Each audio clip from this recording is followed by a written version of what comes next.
दोस्तों, कहा था ना कि सबका नंबर आएगा, और यही हुआ उपराष्ट्रपति जगदीप धनखड़ साहब के साथ।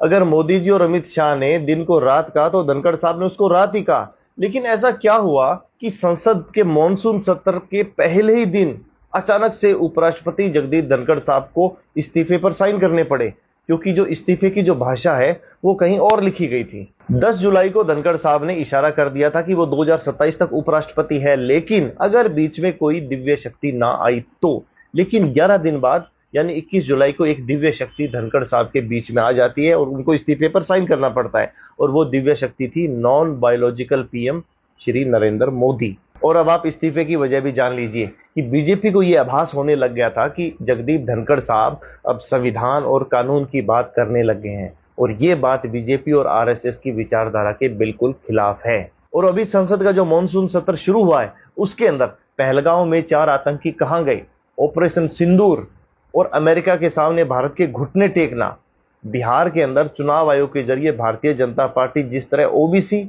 और दलितों के वोट काटने की साजिश रच रही है, इन सब मुद्दों पर धनखड़ साहब ने प्रमुख विपक्षी दल कांग्रेस को समय देने का यानी बोलने का समय देने का मन बना लिया था। अब आप कल्पना कीजिए कि भाजपा ने मीडिया पे तो कंट्रोल कर रखा है, अगर सदन के अंदर कांग्रेस बोलती और देश की जनता को बीजेपी का सच पता चलता तो भाजपा का क्या हाल होता।